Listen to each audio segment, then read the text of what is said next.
Right. Good evening. Good evening to the vinyl community. This is session number 2 from Basshead 4, and Special K, I think I'll be. yeah. So for anybody who watched before, and anybody who's watching for the first time, John and I get together every couple of months, and we basically play each other records. We try and have a bit of a flow, so one tune tends to relate to the next tune that's played, and we'll just take you on the journey of this evening.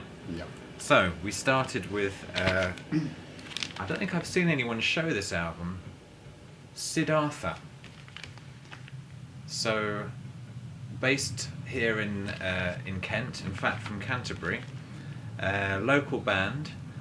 A sound that's, I guess, I don't know, it's got something of the Canterbury scene sound, but they're all young guys.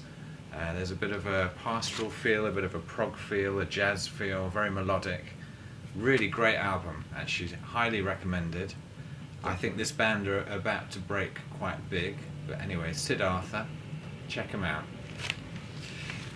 Keeping with that Canterbury thing, went old school Canterbury and went for the second Soft Machine album, which is Soft Machine 2. This is the original UK pressing and played Dedicated to You But You Weren't Listening, which is Robert Wyatt singing, actually, a whole song with Hugh Papa. Carrying on with our third entry in the Canterbury Kent scene, Chris Wood. So anybody who likes John Martin, Nick Drake, that kind of sound, this guy is great songwriter. This is a brand new album. I saw him play last week. He's basically playing with a trio, so he's got a Rhodes, Hammond, upright bass and a bit of trombone happening every now and again. Great singer, great songwriter, great guitarist.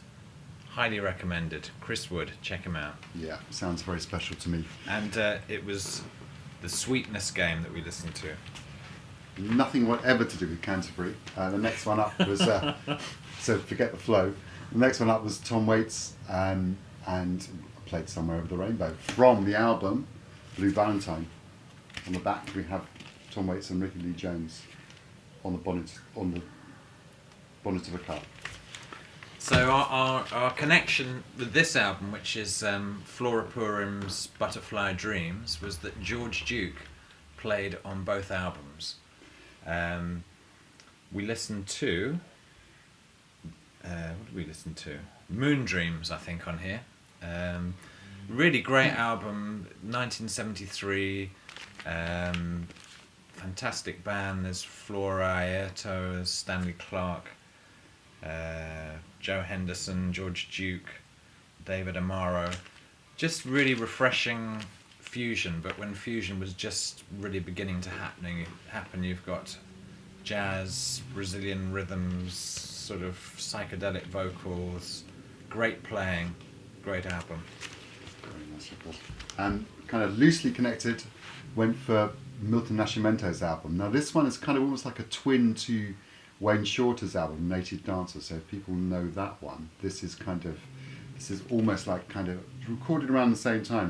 It's got Wayne Shorter on it, and it's got Herbie Hancock and all kinds of people on it. Very nice. I mean, all of Nascimento's albums are worth getting. Staying in Brazil, we have Marcos Valle. I know I've seen a couple of people show this album. It's great. It's just been reissued. We listened to the track Now Tem Nada Now. Very sort of accessible, kind of quite poppy, quite jazzy, little bit of a sort of Headhunters-ish feel. Really nice. Next up, absolutely nothing to do with Brazil at all. This is where all four bits. Went to Washington, and Secretary of Funk's been playing some early EU stuff. This is a kind of later one. This is from their single, this is Show Enough Bumping. Some go-go music for you. And actually I have to say a shout out to Secretary of Funk for showing this album at some stage. I can't remember, some old video. But basically, it's the whole darn family has arrived. It's got the track 7 Minutes of Funk, which was sampled by EPMD. Really funky tune, really great. Then next up we went a bit Motown. We went for the Four Tops, which is Nature Planned It, and played the title track, Nature Planned It. Now this is produced by Frank Wilson, who I think was a bit overshadowed by the whole kind of scene around that time. Certainly in terms of overshadowed by Norman Whitfield and so forth. This, apart from its dreadful cover, was a very good record. And the first time, bit of kind of trivia, the first time that James Jamerson got a name check on an album cover. I think you need to show the back of that, John. We do need to show the back of this as well. Yeah, definitely. Doesn't get any better on the back. So, keeping with some soul, we've got the OJ's Ship Ahoy. Also, a bit of a tribute to Vince Montana, who does a lovely vibe solo on the track Don't Call Me Brother. Really, really nice tune. Next up, 7-inch. This came out. This is some unreleased Donny Hathaway material, which was released on Record Store Day, and played the track Never My Love, which is a very nice. I mean, anything by Don is great as far as I'm concerned. Staying soulful, but getting a little bit more psychedelic, we've got the Chambers Brothers. Love, Peace and Happiness. Shout out to Derek for this tune. He showed this a few weeks back, and we listened to the track Love, Peace and Happiness, recorded live at the Fillmore East. Great stuff. Then we had some Curtis from Back to the World, the track Right Onto the Darkness, which is an amazing, I mean, it sounds incredible kind of string arrangements, incredible kind of horn arrangements and so forth. Again, anything by Curtis is good for me. This is one of my favourites by him, I think. Again, staying soulful. I've got a feeling it might have been Big Star 1000 who showed this. Anyway, Alice Clark. I'd never come across Alice Clark before. To be honest, I remember him saying that this was better than Aretha. I can't fully agree with that, but I do like some of the tracks. Nice album. Then we went for Chic. Well, I went for Chic after them. Been obsessing a bit by Bernard Edwards, bass playing, the whole kind of thing. Also, I can recommend a great blog, which is by the UK music writer called Richard Williams, who's been talking a lot about Chic recently. And the blog is called The Blue Moment. So check it out. It's definitely worth reading. Always, I love Chic. So really, the only connection with this track and the last one was great bass lines. This is an English band, Subtract. Track's called Wildfire, and it features the vocal of Little Dragon. Big bass line, kind of very 80s kind of drum machine sound. Simple track, nice production on 12-inch. Absolutely, I can't remember what the connection was between that track and this track, but I went CD for the next one and went for John Zorn, and this is his album called Own, and the track is almost unpronounceable, but it's the third track on the album. Now Derek showed a very beautiful artwork on this by Chippy, absolutely gorgeous stuff. You can see this. Now Derek played the vinyl compilation version of some stuff by the Dreamers, which is one of John Zorn's band. He's coming to London in July doing a whole thing about his 60th birthday. I think he's one of the most interesting composers we have. And we're going to see him. We're going to see him, I hope. Yeah. Definitely. So this is a great album. This is again an album that I would have known nothing about were it not for the vinyl community. I'm trying to think who it was who showed this. Was it Anders in Stockholm? I think it was Anders in Stockholm. Yeah. Time is a Mountain. Great, really great. A trio, keyboards, bass, drums, kind of simple, very analogy sounding, great kind of commitment, passion, really good sounds, very fresh sounding, and certainly when you've heard the album once, you hear it again, you don't forget it. Great album. Very nice artwork as well, I think. Lovely artwork. Beautiful. And limited edition of 300 Of copies. 300 copies, yeah. On the Hapner label. Check that one out.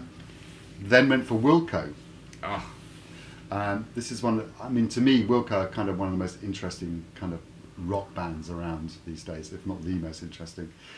This is from their last album, 3 years ago, and played the first track, which is called Art of Almost, which is a kind of great, almost like a krautrock feel on this track as well. Wonderful stuff. incredibly big sounding, and one of the most intense guitar solos I've ever heard. Definitely. So we went from that to, and in fact we had a tea break, I think then, or we had a break. We went into, this is Jim Jones, the lead singer with My Morning Jacket, his new solo album. We listened to the track State of the Art AEIOU. Great production, very simple, really nice build up, kind of funky, kind of almost Use Me-ish drumming, the Bill Withers track. Yeah, nice album. I heard this on the Giles Peterson show on the Six Music, if anybody happens to catch that. But yeah, nice.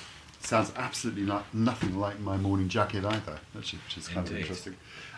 Then went for a CD, but it's not on vinyl, which was from Jim O'Rourke's Eureka album, and played the track Women of the World Take Over, which was written by Ivor Cutler, who was a very interesting kind of British kind of songwriter, poet, and so forth as well.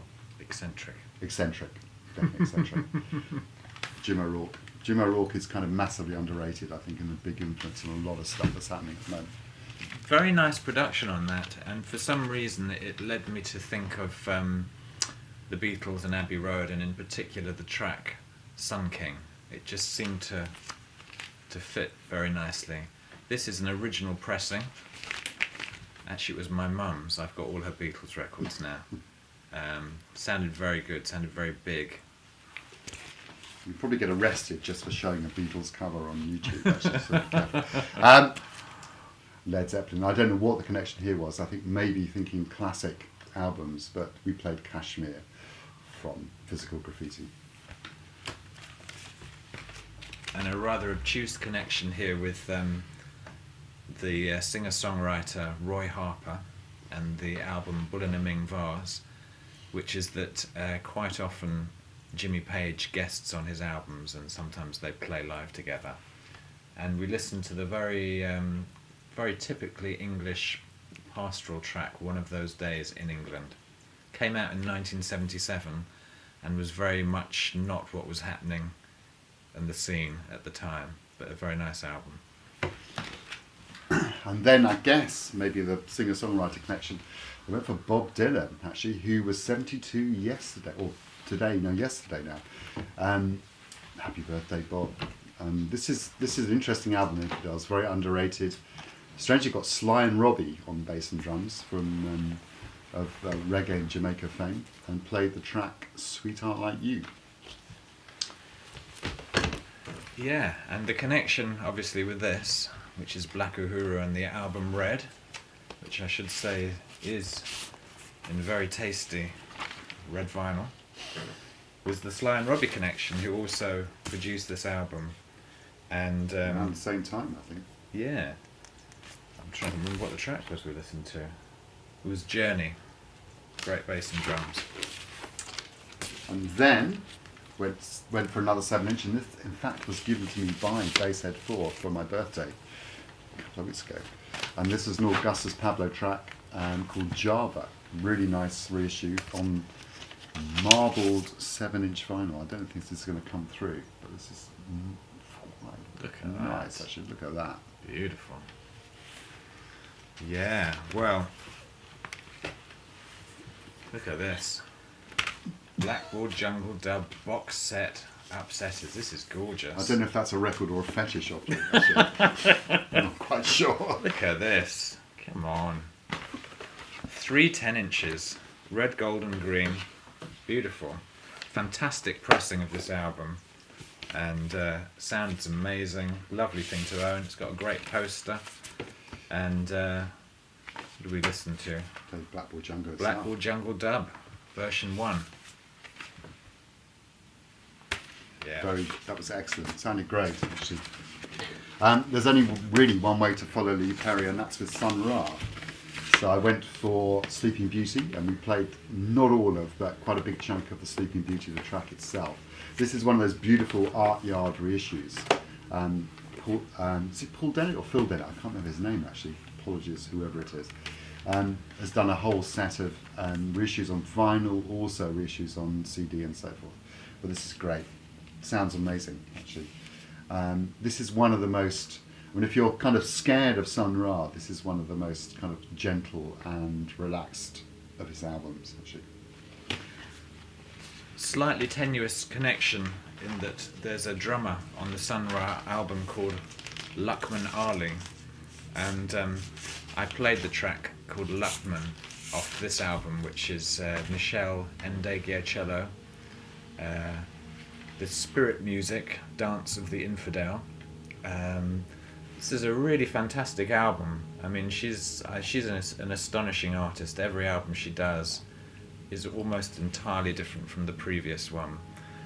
This is pretty much all instrumental. There's a couple of vocal tracks, one with Cassandra Wilson, one with Layla Hathaway. But Michelle doesn't sing on it at all, and on some tracks she doesn't even play bass, but she's got an absolutely stellar selection of musicians.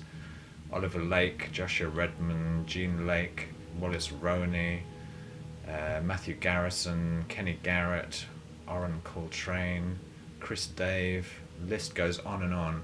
She basically just let different kind of combinations of musicians loose in the studio and just really let them do their thing. It's a fantastic album, produced by Michelle and Bob Power.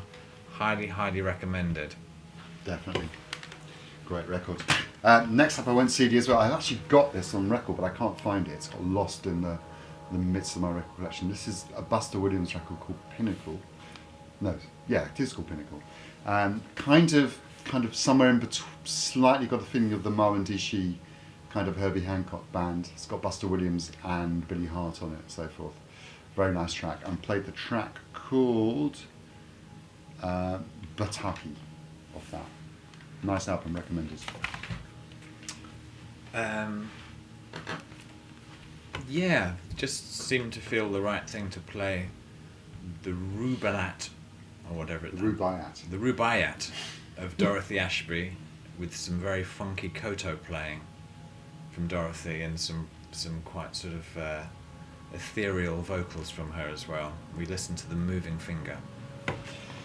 Then things went a little bit haywire actually after them, and played. I had to get this out really. The Prophet by Kayul Gibran, and read by Richard Harris, and produced by Arif Mardan. It's kind of actually it's not a bad record. Beautifully produced. Lots of interesting people on it. Steve Gadd, Bob James, Tony Levin, and so forth. It's kind of, you have to be in a certain mood to listen to this, I think. My copy isn't absolutely wrecked as well, actually, so it's not pristine. That's it anyway. Kind of interesting one. All Atlantic. Yeah, if you like spoken word records, it's not bad. Not exactly sure what the connection was with this David Bowie album. Except that possibly none whatsoever.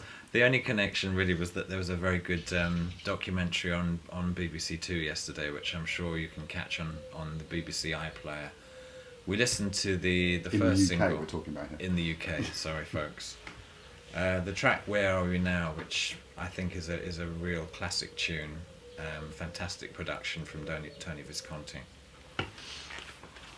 Not sure what I think we might have had another tea break actually, because went then started thinking about playing some ECM records late on in the session, actually has to be said, and played one of my favourites really, which is It Should Have Happened a Long Time Ago, which is it's Paul Motion. It's one of the first records of an incredibly long lasting trio with Paul Motion, Joe Lavana and Bill Frisell.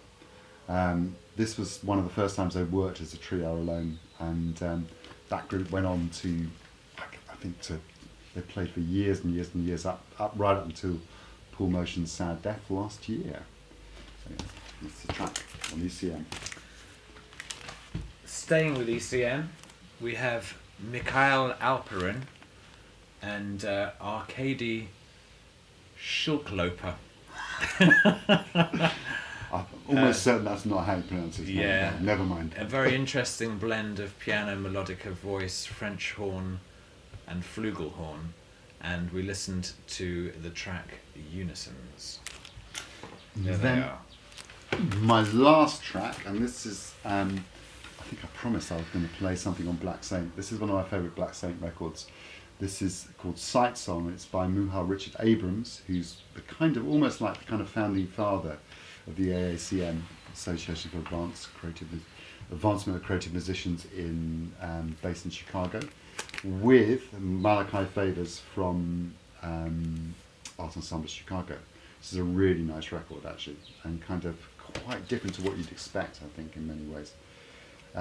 We played the track WW, which is dedicated to Wilbur Ware, the great bass player who played with Thelonious Monk and John Coltrane, among others. And then the last tune we listened to was this, which is called Suite for Mardukes, and it's by Miguel Atwood Ferguson. And Mardukes is actually Jay Dilla's mum, and I don't know if you can see on the cover here, we've actually got a picture of Jay Dilla's funeral. This is a orchestral arrangements of 4 Dilla slum village tunes. There's actually no bass and drums, which is a bit strange, but very beautiful arrangements, and just really interesting to hear the music interpreted in such a different way. And that was it. Yeah. That was this evening. And there's a few other people I want to shout to, actually, so I'm just going to get this out. There's a few other people who have been looking at their videos from the vinyl community. Excuse me while I just crank my machine up. We talked about Derek, we talked about Secretary of Funk, talked about Anders in Stockholm. Yeah. Also a big fan of Cool Ranch Dressing, Chris 4127 Basket, Big Star 1000, Sublimedia, Chinask 12, I don't know how you pronounce it, CHINASC 12, Fatback Funk, of course, Light Breeze 55, The Zeke Geek 1, Eric the Viking 1986, Old West Wind 17, To the Boy Ellis, I think it is, John Coltrane 68, of course, Manuel Schutz, and Bio CYTE 1, Biosite 1, maybe that's how you pronounce it. But anyway, there's a lot of good people out there posting stuff in the vinyl community. Yeah. So thank you very much. And love from Basshead 4. Yeah, and from me. See you, folks.